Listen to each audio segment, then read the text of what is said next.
I was staring at the computer when she walked in. She had been coming home late from work for a long time, but today was different. It was almost 10 p.m., the kids and I had already had dinner, finished homework, and they had been in bed for almost an hour. They didn't even ask about their mom. This new routine was starting to sadden me. I had spent the last hour analyzing our finances. Things had dramatically worsened over the past 2 years. Our income had significantly decreased, but my wife didn't seem to notice and continued spending freely. I had just finished paying the bills, maybe we could survive a couple more months. I was also reviewing my life plan, wondering if I had made a mistake. For the past 2 years I had been watching a ticking time bomb, always assuming it would explode, but now I was starting to have doubts. I don't know how long she had been standing there, watching me. Lately I have been lost in my thoughts more and more, losing track of time. Finally, she crossed her arms with that familiar look of disdain on her face and said, "Michael, I want a divorce." I didn't know how I felt at that moment. I was so overwhelmed with doubt and self-loathing that I was almost numb. It wasn't exactly funny, but I still tried to suppress a laugh. My wife of 17 years had just ended our relationship, destroying everything we had built together. I hadn't felt an emotion like that in a long time, and it almost made me smile with relief. I looked at her for a moment, remembering our happy times for the last time, and then I came back to reality. Okay, I was a better programmer than a manager. Unfortunately, programmers get promoted to project managers, department heads, and senior executives. That's how I became a senior product development manager, a fancy title for a salesperson. I was the most qualified at the time, having almost single-handedly created our flagship product line and led it through 6 updates. I knew our product inside and out, could answer customer questions and solve employee problems. With a new haircut and an expensive suit, I looked the part, but the pay raise and benefits meant little. I was mostly happy with my job, but I missed programming. My role didn't allow time for coding, with too many meetings and calls. I watched young developers compete with new innovations. Being the boss had its perks, but I wished my role were different. It wasn't surprising when I was fired from Chicago Technology Solutions. I would have fired myself too. I attended meetings sporadically and often missed deadlines. I wasn't trying to get fired, but I wasn't trying to keep my job either.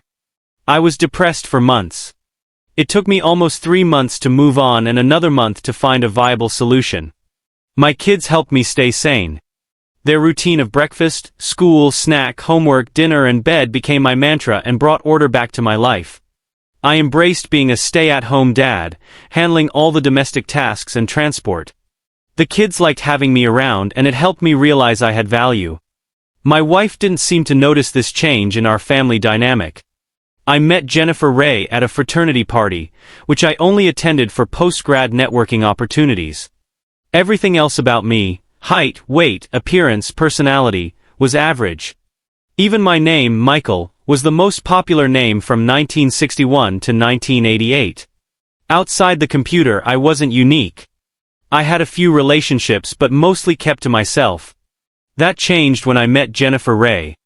Jennifer was also average, but I realized that the average woman looked a lot better. She was a bit reserved.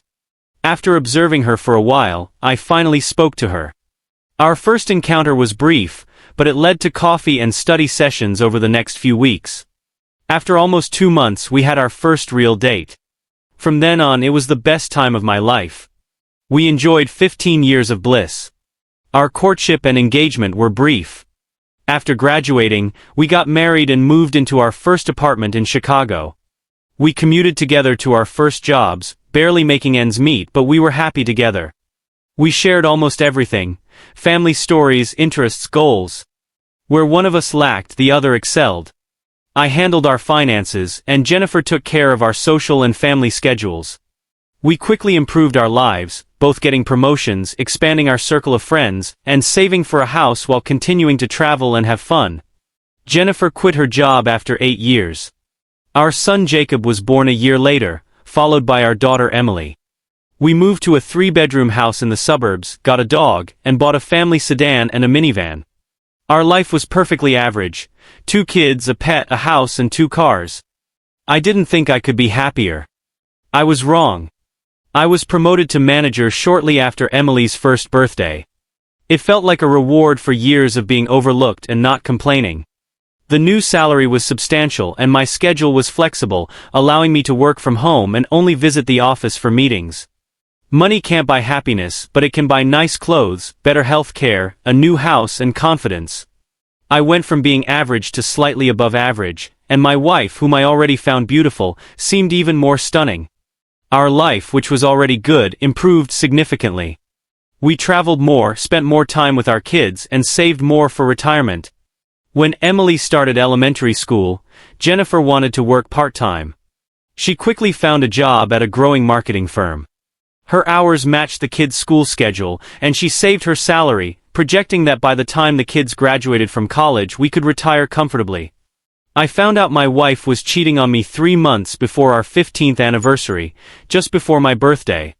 I found evidence 2 days before, but I didn't realize it until weeks later. I didn't think much about her wanting to be more involved at work, which meant longer hours and that I would be picking up the kids. It didn't affect my schedule, so I didn't mind. After 3 months, I noticed she seemed distracted.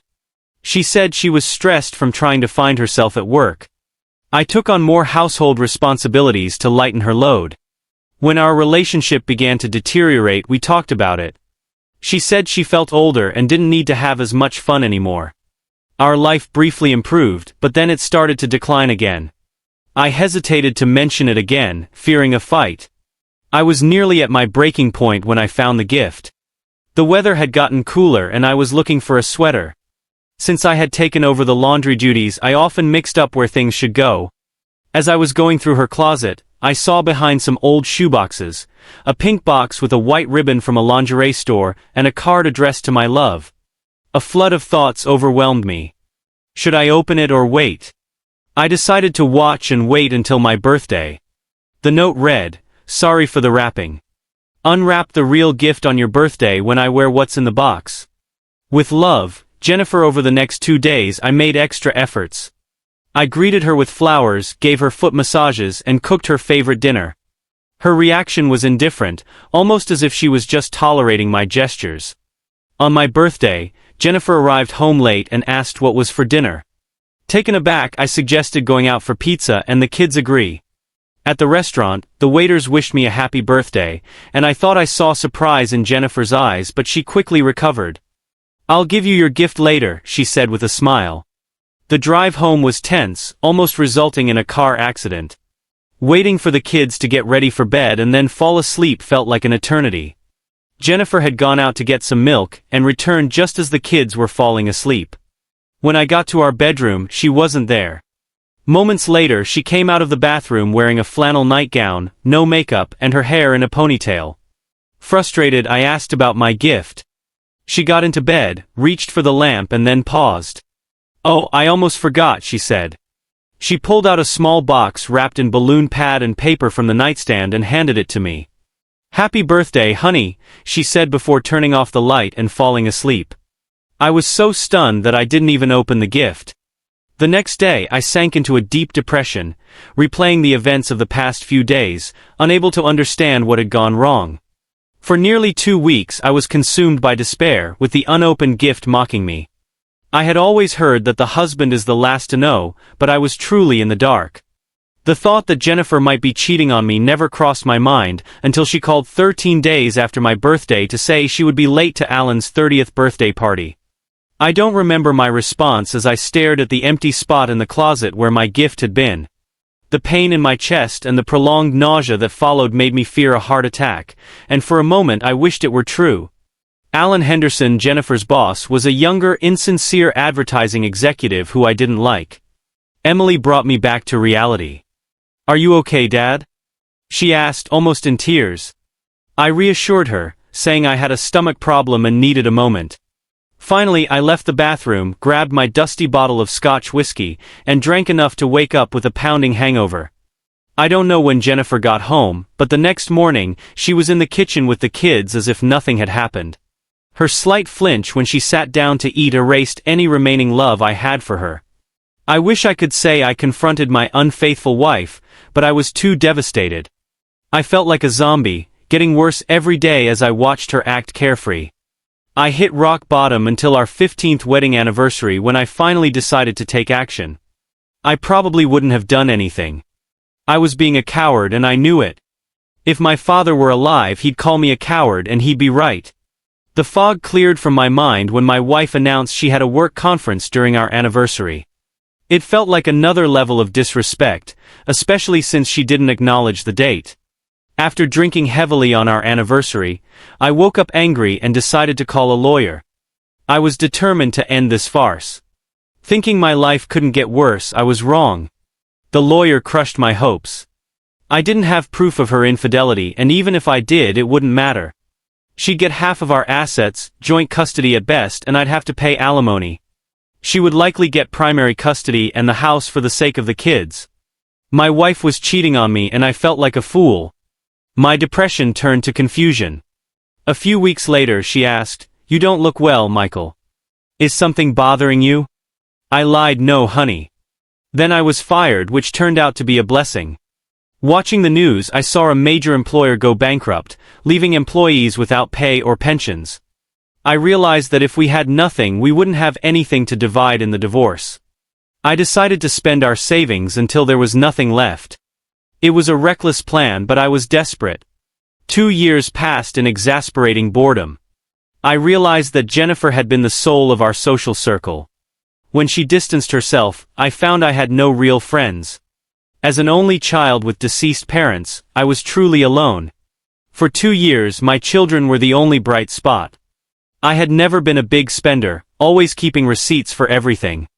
I started withdrawing small amounts of cash weekly, but it wasn't enough to make a difference. I was good at saving money, not spending it. I redesigned my plan and upped my game.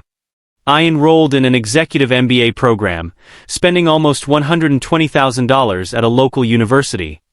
I paid cash for a new luxury SUV that cost $660,000 and fully funded the kids' education savings accounts with another $260,000. I indulged myself with a new wardrobe and began withdrawing more cash twice a week. I'd drop the kids off at school, go to the bank, and then head to the lakefront. I never gambled, only spent enough at the casino to leave a trail of expenses while hiding most of the money in a safe in our garage as a post-divorce war chest. I also hired private surveillance on my wife and her lover, collecting videos, photos, and daily reports. It was expensive but worth it. Did my wife notice my spending? Mostly yes, except for the gambling. She had to sign off on the kids' custodial accounts and saw my new car and wardrobe but never questioned them, probably thinking we were still doing well financially. She also made purchases including more lingerie, but never mentioned them. We lived like tolerable roommates, communicating daily but avoiding any closeness. Spending time with my children was the highlight of my life. I supported their interests, did homework with them, played games, went to parks, rode bikes, and watched movies. I became the cook of the house, involving them in easy recipes. Jennifer would occasionally show up during the week. I didn't exclude her from family time, but I didn't include her either. If she wanted to join, she did so without saying a word.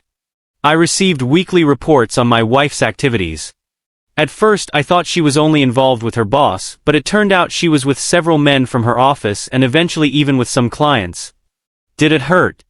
Not really. I already saw her as unfaithful, and having proof didn't make it worse. Alan Henderson, her boss, wasn't a skilled lover, just another participant in our affairs. She treated most of the other 6 men the same way. One client, a nerdy guy with glasses, seemed particularly rough with her, but the grainy photos and videos made it hard to tell if she enjoyed it. With so much free time despite classes, the kids, and my other activities, I focused on life after marriage. I started exercising, making good progress in bench press PR and running endurance. Though I knew big muscles and good looks were mostly genetic, I was happy with my progress. I also researched the latest in my former industry, knowing I'd eventually need a job. I spent hours each day learning new technologies and software. I became particularly interested in my old company, CTS. They were stagnant with steady revenue but no growth. If you stand still, you lose. I also studied divorce extensively, particularly its impact on children. My kids had helped me through my pain, and I wanted to be fully prepared for the transition. 8 months later, I started to panic. My wife began coming home on time, asking about my day, and dressing more provocatively for bed, trying to rekindle our closeness. A few weeks later, she complained about our lack of communication, and talked about working on our marriage. I responded with complete silence. Her attempts at reconciliation continued until her birthday. I left her gift on the dining room table, wrapped in the same paper she had used for my last gift. It shouldn't have been a surprise. 6 months after my birthday, I finally opened her gift, a cheap digital watch from the impulse buy section of a convenience store. At first I was furious, but when I saw they had a matching women's model, I calmed down. I bought both and waited 18 months to give her hers. I missed her reaction because the kids and I were out for an emergency movie night and came home late. She left early the next day. Things quickly returned to normal. She stayed late at the office and we barely spoke. Finally she said, "Michael, I want a divorce." It took her almost a week to file the papers. Her demands were almost laughable: spousal and child support, unequal property distribution, and claims of mental and emotional abuse. I waited until Monday and took the kids camping for 6 days, returning refreshed. Jennifer was home alone in the living room, looking terrible. She had filed for divorce, citing fidelity, asking for the house, full custody, and support since I was unemployed and had been the primary caregiver. I also filed claims against her 7 partners and her employer, knowing I wouldn't win but hoping the notoriety would help. I even sent a DVD of her infidelities to her parents and best friend to show I was serious. I listed all the evidence in my countersuit, but wanted to make sure she knew.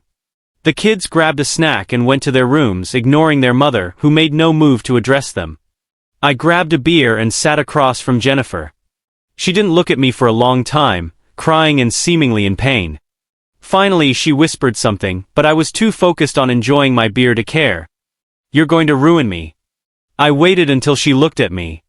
God, I hope so. I had expected this moment to feel more intense, but when a tear rolled down her cheek, I felt nothing. "Do you hate me that much?" she asked. "Oh no, Jennifer, I don't hate you. Hate takes effort. I put all my effort into taking care of myself and the kids, but I'm your wife." "Stop." My wife was loving, caring, my best friend, my partner, and the mother of my children. She's gone. You're just a woman who took over her body. You have nothing to do with me. After a long silence, she spoke again. "What am I supposed to do now? Do you really want my answer?" I continued without waiting. "You could leave and start a new life. I won't allow the kids to spend significant time with you, so leaving shouldn't be a problem. Or you could stay here, but who knows who will find out about your affairs or who will hire you. Maybe some loser who doesn't care about your past will take you in. Or you could settle, but I hope you don't. I want to see you suffer."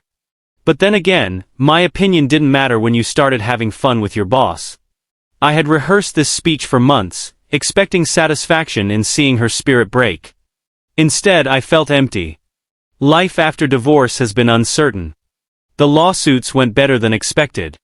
I received over $1 million in compensation from 3 companies whose employees slept with my wife.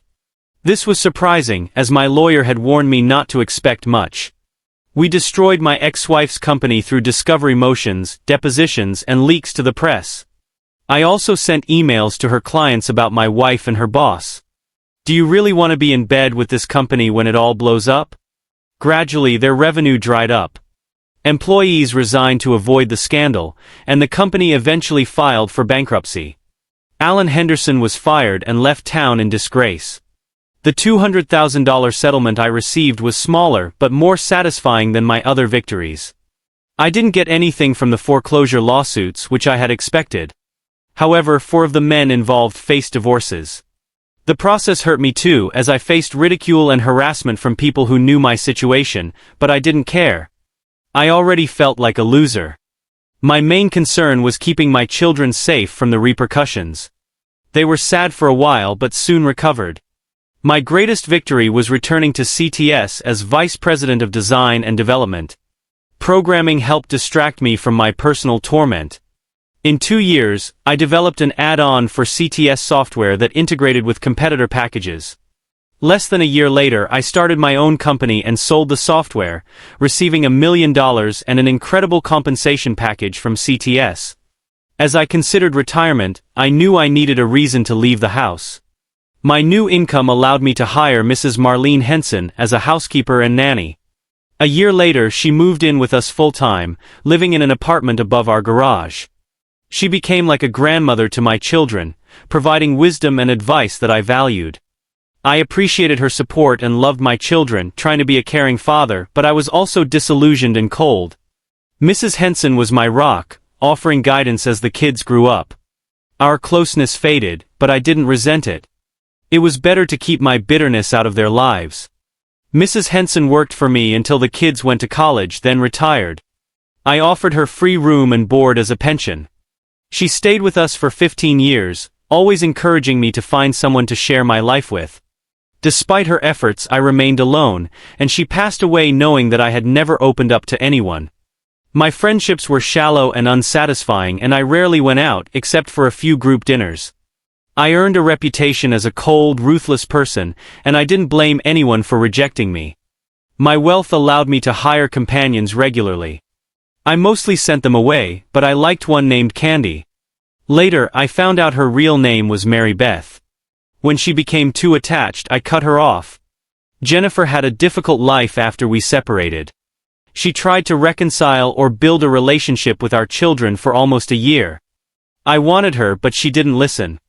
When she stayed in Chicago, I made sure she suffered. A part of me wanted her too. I never sought professional help, feeling it was too late. I could have changed my number, blocked her emails, or let my assistant handle my correspondence, but I didn't. Her apologies meant nothing. Eventually, I sent her a gift. I bought lingerie from her favorite store, wrapped it with a white ribbon, and attached a handwritten note.